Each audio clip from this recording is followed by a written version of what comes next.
Hey everybody, my name's Brian. Uh, I am a big lover of books, and I thought today that I would do a literature book review type video. And this idea, I'm gonna talk about the story White Nights from Fyodor Dostoevsky. Please excuse my pronunciation. It comes from this book, uh, Great Stories and Works, Fyodor Dostoevsky. And Dostoevsky is one of my literary heroes. I love Dostoevsky. Um, and there's that saying that people had the question people ask, like if you could have one person to dinner and have a conversation with them, who would that person be? For me, number one would be Nelson Mandela. Number two would be Dostoevsky. And I got this idea from this really great channel by Russian Lit Girl, and I'll put the link in my video description. But she is a graduate student, I think, studying Russian literature, and she does so many great videos about different Russian works and Russian poets, Russian short story writers, Russian novelists, all kinds of things. And I really enjoy her videos. So if you're at all interested in learning about Russian literature, please go and check out her channel and subscribe to it. Um, and I got this idea to talk about White Nights from a video that she did about works that you can read if you want to get into Russian literature. If you're interested in Russian literature, these are some works that she suggests. So I'm going to go through each of the books and stories that she suggests. White Nights was one of them.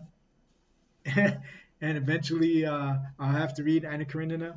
I've been scared of that book for so long because it's just so big, but that was one of the books that she says that everyone has to read if you want to get into, not has to, but should, if you want to get into Russian literature. So eventually I'll get to that, but the story White Nights by Dostoevsky is much more manageable. In this book, it is 54 pages, and to say it was translated by a man named David Marsak, Magarsak, and it's subtitled A Sentimental Love Story from the Memoirs of a Dreamer. And let me tell you, this is a sentimental story. Sure is. Um, but I guess I've read or listened to a lot of Dostoevsky's works. Crime and Punishment, Demons, The Idiot, The Double, Notes from Underground. So quite a few. And like I said, I love Dostoevsky, but one of the reasons that I love him is because he has such great insights into human psychology, and then he's able to translate those insights into a compelling story put on paper that you actually want to read and follow along with. And this story is a great example. It just pulls on so many insights into the way people's mind works and love works and the weird things people do when they get into love. And I can really relate to the characters and particularly the protagonist. And we never learned his name. His name is I'll just call him the Dreamer, but he's a really lonely guy. He's in St. Petersburg, and he's 26 years old. So I'll just go through the plot a little bit. But so he's lonely, really lonely, and he one thing is I'm like, dude, you need therapy. But so what he does is he goes on these walks, just because I guess he's bored and he's lonely, and so he goes on these walks, and he's in a place where he's imagining like friendships with people that he never talks to, just people that he sees on the walks, and he imagines conversations with them, and even the houses. Like he imagines the houses have personalities and they have conversations with him, and so I feel bad. Like right off the bat, this guy is just so lonely. So he comes. Oh, and another thing I want to say about the White Knight, uh, the title. So White Knights is, I think, it's a term that people use who live in northern, the far north, like Finland, Russia, those places, because in that place, the sun doesn't set till pretty late at night because it's so far north during the summer, and it's sort of, I don't think it's like daylight. It's more like a hazy kind of twilight. And I've never been to Russia or Finland or any place like that, so I really want to go one day to see what this is like. But I think that's they use the term white night to describe those kind of late nights during the summer where the sun doesn't set until very late at night. But I wonder also if this expression translates into Russian, but we in English we have the term white knight as an expression with a K, uh, as sort of a person who wants to like rescue another person or steps in when someone's being bullied to kind of be a hero. And I wonder if Dostoevsky's making a little play on words. I'm not sure if that expression translates the same way in Russian, but uh, because the protagonist, the dreamer in the story, is he kind of wants to rescue the girl. So I wonder if there's that play on words going on. But so just to frame the plot, he goes on these walks each night, and on one of these walks he meets this lovely woman. Her name is Nastenka. So we don't learn much about the dreamer. They, all we learn is that he's 26 and he's been in St. Petersburg for 8 years and he doesn't really have any friends. And then we learn about Nastanka. Nastanka is, again, please excuse my present pronunciation, 17.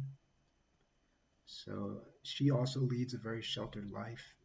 She's kind of by herself, and she has a grandmother that's very overprotective of her, so she doesn't get a lot of time to herself and time to go out of the house and to socialize and to make friends. So they're both very lonely people. And then uh, there's also the lodger. So this lodger is a mysterious person that so the dreamer meets this girl Nastenka, and they strike up this friendship and they go on these walks together, and lo and behold, there's a sort of a love triangle that goes on because the the the dreamer, the lonely guy, he really just falls like immediately head over heels uh, in love, and he's just infatuated with Nastenka. So, but Nastenka loves the lodger who has promised to marry her, but he's away. He's been away for a year. So the basic plot is how's it all going to resolve itself? Like, is the is the dreamer going to make his feelings be known to Nastenka, let her know how much he loves her and wants to be with her, uh, and then is the lodger going to come back, and what's going to happen with him, and what's going to happen with Nastenka's love for the lodger and all of that. So all of that needs to be resolved. It's a really really great story. Uh, it's and like I said, it's only 54 pages. You can read it in a couple of days. It took me a couple of days to read it. It flows pretty good, and it's interesting. Kept me turning the pages. So I won't spoil what happens and how it resolves itself. Uh, there's some things I want to talk about it, so I'll try not to spoil too much of the story, but I definitely won't spoil the ending. Uh, but just in case you've never read any of Dostoevsky, I just want to read to you real quickly how the story starts out. It says, first night. The story takes place over like 4 nights where these couple, the dreamer and the girl, are going on these long walks together late at night. And it says, first night. It was a lovely night, one of those nights, dear reader, which can only happen when you are young. The sky was so bright and starry that when you looked at it, the first question that came into your mind was whether it was really possible that all sorts of bad-tempered and unstable people could live under such a glorious sky. Is it a question, dear reader, that would occur only to a young man? But may the good Lord put it into your head as often as possible. So that's just a little bit how it starts. But to me, like Dostoevsky grabs me right away with that question, like, are there certain experiences that only can happen when you're young? And just that question's been bouncing around in my head, but I think like my mind goes to when I was younger. My grandparents had a house down at the seashore in the Jersey Shore, and I would go and hang out on the boardwalk with my friends, and it was kind of those summer nights, kind of like here, where it's late at night, but the it's kind of breezy, and it's just a perfect night where you can kind of wear like a light hoodie, and you're walking up down the boardwalk with your friends and eating ice cream and playing in the arcade, playing 80s games in the arcade. And I'm just like, it's not possible to recreate that moment once you're older, because part of why it was so beautiful, that those nights that I spent down at the seashore, was just like, it was so new, like kind of that, how everyone at the beach kind of smells like suntan lotion and it's coconut smell, and it's just so perfect. And I could go and get ice cream again, but it wouldn't be the same. Like, I've had ice cream before, and it's not the same feeling, like hanging out with your friends and the freedom from your parents, and then you have some independence. So it's just not possible to recreate. And so I love how Dostoevsky draws you in by hitting on that idea of if some things are only possible to experience when you're young. Um, but to talk a little bit about some things that really struck me in this story, like I said, it's that I can really relate to the character, the dreamer, because he's lonely, and I'm nearly 50 years old, and I've never really had a steady girlfriend or any girlfriend really. Uh, I've dated maybe 4 or 5 women in my entire life. So whatever I say about love and relationships, please take that with a grain of salt, because I really have no experience. But I just wanted to give some of my observations just from like watching people. But the one of the reasons that I use these videos as like a personal journal. Like, I don't even know who's going to watch them, but so I might be a little wordy.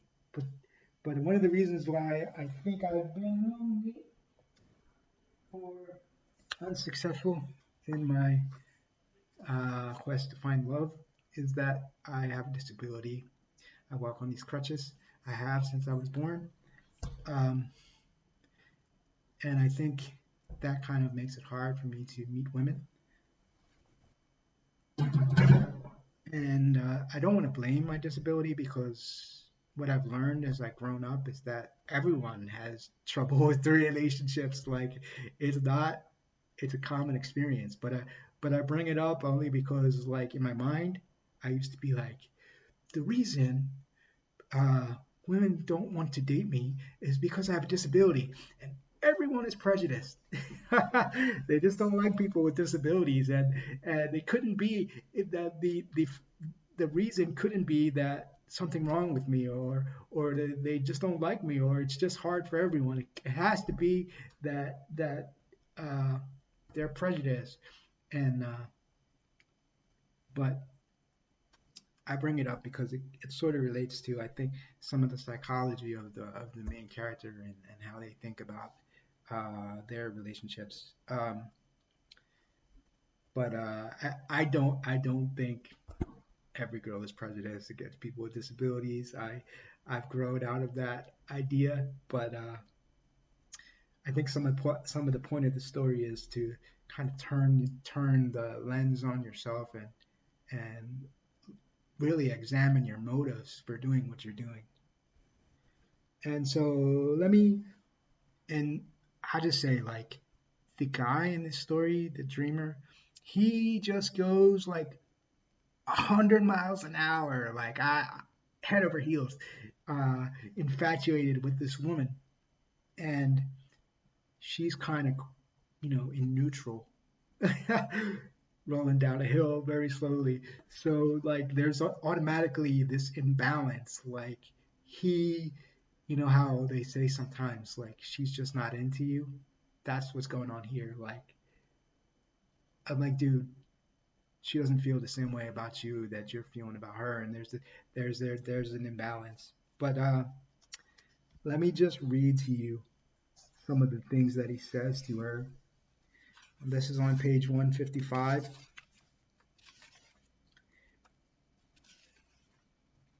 Uh, he says, and it's this weird way that he talks to her. He kind of talks to her as if it's the third person, like he's talking to another woman that's not there. Uh, he says to her, I am about my lonely life. Ask her not to send me away. Explain to her that I have no other way of knowing what a woman is like. Suggest to her that it is really her duty as a woman not to reject me, the humble entreaty of an unhappy man like me. Finally, explain to her that all I want of her is that she should say a few friendly words to me. Say them with sympathy and understanding, that she should not send me away at once, that she should believe my protestations, that she should listen to what I had to tell her. Laugh at me by all means if she wants to, but also hold out some hope to me. Just say two words to me, and then we need not see each other again. So, like, he's telling her, uh, please don't send me away. Like, he's asking her, can they meet again? Go on another walk together. And he's saying, kind of like in this weird way where he's talking to some other woman. He's saying, please don't send me away. Yeah, like, and he says to her, it's your duty not to reject me. This the entreaty of an unhappy man, and I have no other way to know what a woman is like. Please hold out some hope for me, and all I want from you is a few kind words. I'm like, dude, dude, settle down. Like, you, and first of all, like, this is my main takeaway from this book, from this story, is that you're not being honest. You you don't want just a few kind words from her. That's not what you want. You want her to fall in love with you. You want to be in a relationship with her, like, and then you're begging her not to reject you, not to send you away. And I'm like, dude, grow some. I want to say something else, but I'll say backbone. Grow backbone. uh, so he kind of puts her in this weird, like, awkward situation where he's sort of emotionally trying to manipulate her, like, I'm so lonely and you're this great light in my life, and all I have to look forward to are these walks with you. Please don't send me away. Please don't let them. Please don't stop, seeing me. Uh, and I'll read you another little conversation between them. That part that I read was on page 155 of my version, and this one is on 169. He tells her, "More than ever do I realize now that I've been wasting the best years of my life. I know that, and the realization of it is all the more painful to me now that God has sent me you,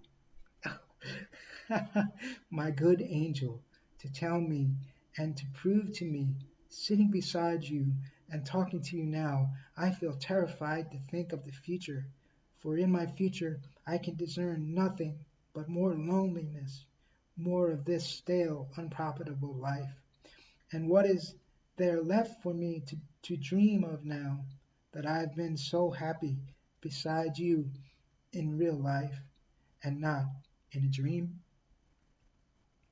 Again, he's like, these walks with you and just sitting beside you bring meaning to my life.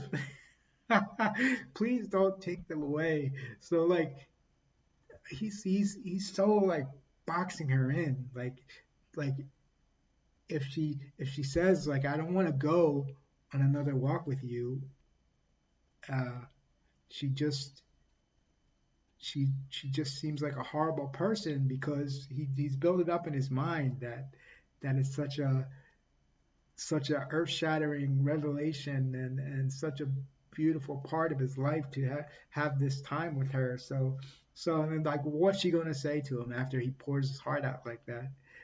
And this is this this I think is the fault of 80s movies.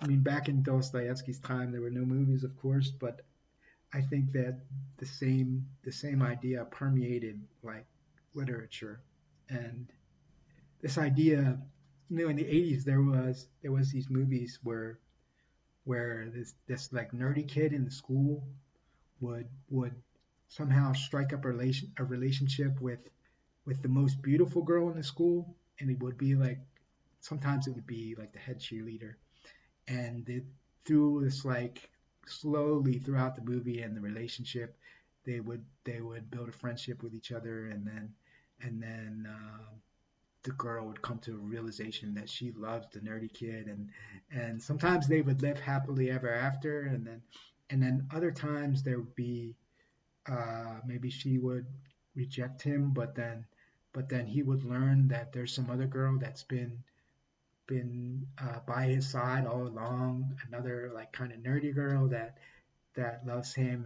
and they would make a relationship so everything would work out fine, and have people would live happily ever after. And so like there's this expectation that like if people just get to know me, then they'll fall in love with me, and somehow I'll meet this beautiful woman who will just come out of nowhere and rescue me out of my loneliness and unhappiness. So I I so relate to him because I I I see that happening in his relationship with Nastenka because he's so lonely, and like he sees her as kind of his life preserver and rescue him out of this situation. And I think that that idea comes from movies and Hollywood for us, but it came from, they talk about like Walter Scott novels in here, and the idea that he wants to be a hero like in a Walter Scott novel. And for me, in my own life, like it would happen to me. Like I would, if some woman was nice to me or in school or somewhere else, like she would carry my book bag, or maybe she'd give me a ride, or she'd want to eat lunch with me. I'd be like, oh my God, maybe this is the beginning. And maybe like she'll want to be my girlfriend. This is the beginning of one of those movies where we just build up this friendship, and then bang, we love it. We find out that we love each other, and we live happily ever after. Uh, but in my experience, that doesn't. happen in real life. Like there's this idea that every every guy's gonna meet a princess and every girl's gonna meet a prince. And usually, from what I've observed and from what I've experienced, if if the person that you are have a crush on doesn't res- uh, respond that way, doesn't reciprocate, they're not gonna change their mind just by like hanging out with you more and more. Um, so I think kind of that's what's going on with him, and he's just off to the races. Now, usually when I read these kind of stories, because of my bias, and forgive me for my bias, like I always kind of blame the woman.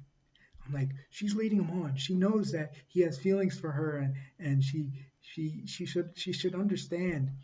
Uh, and and I think like Nastanka, I'm a little on the fence about because she makes it clear to him. I think she makes it clear to him what she wants is like a she says that like a brotherly relationship, and but then she kind of like cracks the door a little bit to give him some hope that there might be something else. And I will read you a couple things that she says. This is on page page 172, where she says, "Don't," said Nastanka, wiping a tear which rolled down her cheek. She starts crying because of the things that he tells her, like, "I'm so lonely, and you're so important to me." And uh, she says, "Please don't. You make me cry. If you shall go on like that, all is finished. From now on, we shall be together. We shall never part, whatever happens to me now." So, so she's kind of giving him that illusion, like all that sadness is finished now that we're together. Now we're gonna be together. So, like you might have said, like we're what does she say? We're together, and she leaves it at that. We'll be together and we'll never part. But what he heard in his mind was, "I love you, and I'm never gonna leave you." So, and then later on, but she does make it clear, like I'm saying, she does. She says, same page 172. "It isn't only just good advice that I want. I want I also want warm brotherly advice, just as though you'd been fond of me for ages." So she tells him, "I want brotherly advice." That's not someone who I love, who I'm in a relationship with. But and I'll read you just one more quote uh, from from Nastanka and what she says before I end this video. But uh, she says on 184, she says, "Do you know why I'm so happy?" She said, "Do you know why I'm so glad when I look at you? Do you know why I love you today? I love you because you haven't fallen in love with me." And then later she says, "When I'm married," she's talking about the lodger who is away, the third person that she loves. She said, "When I'm married to him, we shall be such good friends. We'll be more than, you'll be more than a brother to me. I shall love you almost as I love him." So my only like hang up with Nastenka is that she's cracking the door a little bit for him, and then she kind of wants to. She doesn't want to. I don't think she wants to be in a relationship with him, but she doesn't want to lose that friendship. Like she wants to be. She wants to have his friendship. She wants to be admired by him, and so she says, "I shall love you all." almost as much as I love him, and we shall be like brothers, uh, brother and sister. And you're like, come on. So what you're saying is, while I'm, with this guy, kissing him and hugging him, and you're uh, wishing it was you that I was kissing and hugging. We would, but we'll still be brothers. Like, she's holding him in this like place of pain, where she's close to her, he's close to her, but he's not in the place where he wants to be, and she's kind of like holding on to that relationship, and she won't let him go. But at the same time, he doesn't stand up and say leave. Uh, so I guess what I want to my main takeaway is, like I said, uh, the truth. Tell the truth. Be honest. And and part of it, part of the another kind of plot line going on in the story is the dreamer kind of inserts himself into the relationship between Nastanka and the lodger who's away, and he kind of like does what he can to make sure that Nastanka is happy and that she develops this relationship with this guy. And I think that sometimes men get this idea and I wonder if women get the same idea where the psychology is the same, but we get this idea where we say, hey, she doesn't love me, she doesn't want to be with me as a boyfriend, but I really love her and I just want her to be happy. So I'm gonna do what I can do to make sure that she's happy, and that I'll give her advice about her boyfriend, and I'll and she comes if her boyfriend hurts her, and she comes over crying, I'll comfort her, and I'll just be a good friend.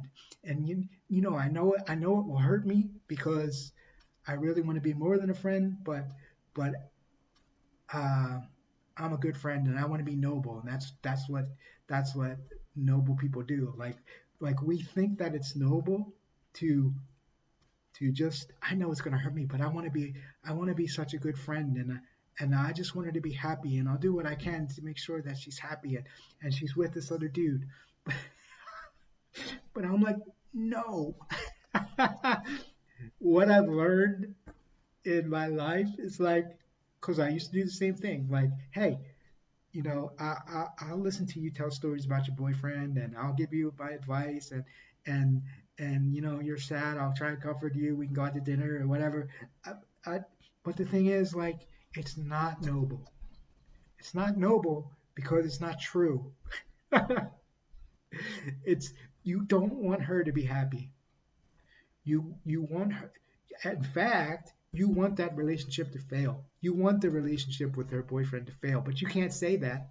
So you have to hide it. You have to be like, "Hey, he's a great guy," and sometimes you. This is what I would do. Like sometimes I would be like actually sticking up for her boyfriend because I didn't want her to realize that deep down inside, I want that relationship to fail, so that I want that relationship to go down in flames so that you can be with me. And so that's what's going on underneath. Like, that's not noble. That's not true. That's a lie. And, uh, man, so I just think you're better off just, just letting your feelings be known, tell the truth. And if she rejects you, she rejects you, move on, find someone. Uh, and the Bible says, you shall know the truth, and the truth shall make you free. I definitely think that's true about in this regard. Um, and I will tell this story just because I like I said, these videos are kind of like a journal for me. But when I was about 30 years ago, I had this friend, and she's really one of the most interesting people that I think I've met in my life. Like, we were kind of drinking buddies, and we would go to the bar, and we'd go out to shows and out to lunch and out to dinner and different things around the city. Uh, and man, I felt hard for her. Uh, and but I didn't tell her because like this guy, I was uh, scared of losing the friendship. That's kind of like what this guy's thinking about, like losing those walks that he cares about so much. And Nastanka too, she doesn't want to lose the friendship uh, with this guy that admires her and so dearly, holds her so dear. And so for months, we would go out to the bar and hang out with her, and I was just looking so I was so much looking forward to it just because like I said, I was kind of lonely, and it was a big bright spot in my life. And but eventually she started dating someone. We were never dating. We were just friends because I never said it. I never said anything to her about how I feel. Um, when the stank, I think that she should have known just by the way that dude was talking to her, how he felt. But so when I learned that she started dating this other guy, I asked my friends and I was like, what should I do? Should I tell her how I really feel? Should I just? And my friends were like, yes, you should. Uh, so what I did was, it's, it's getting me a little choked up talking about it because I didn't expect to to feel this, but what I did was I got this like birthday card.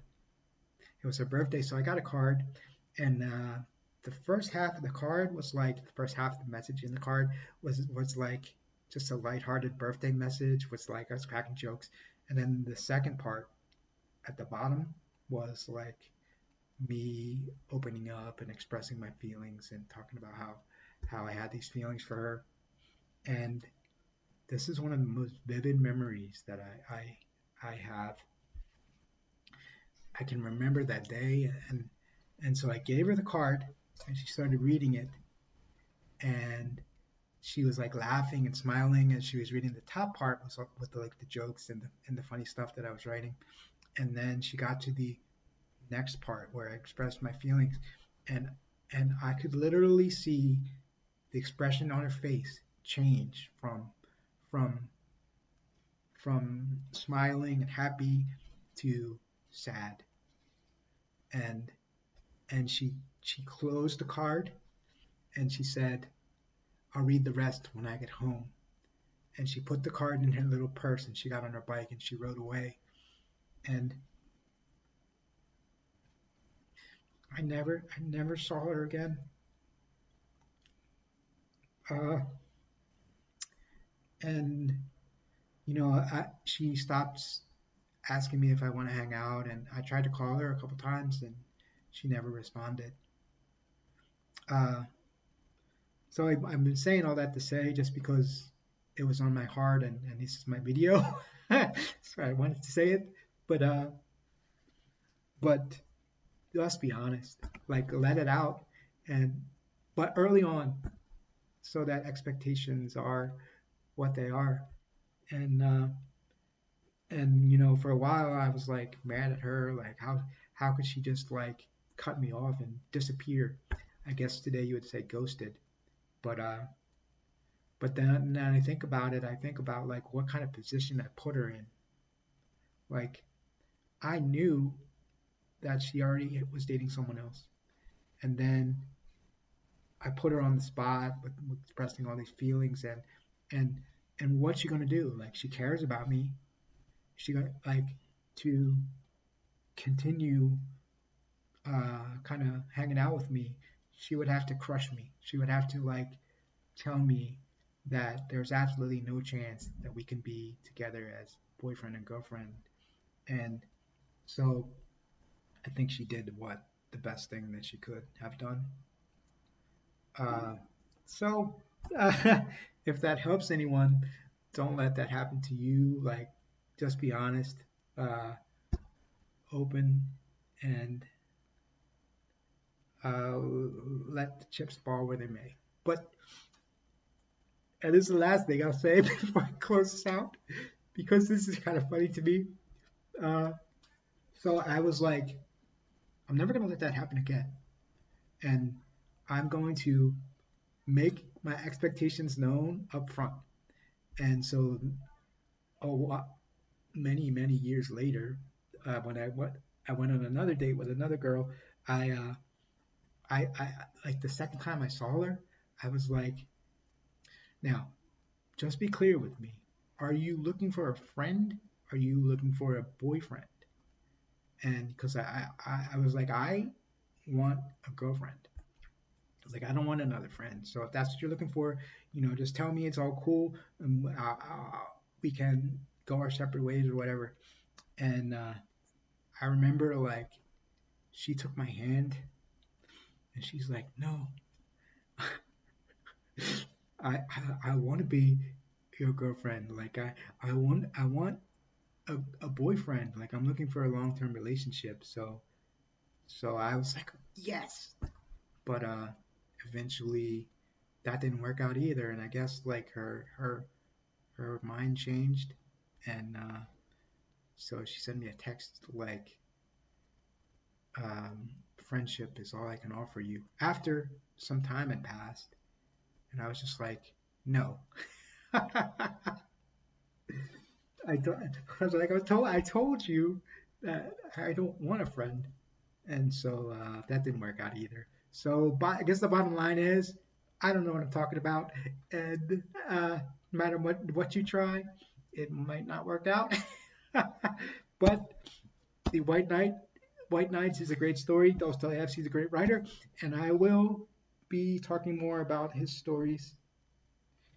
Um, I'm going to read all of the books that the Russian lit girl, again, check out her channel and subscribe to her videos.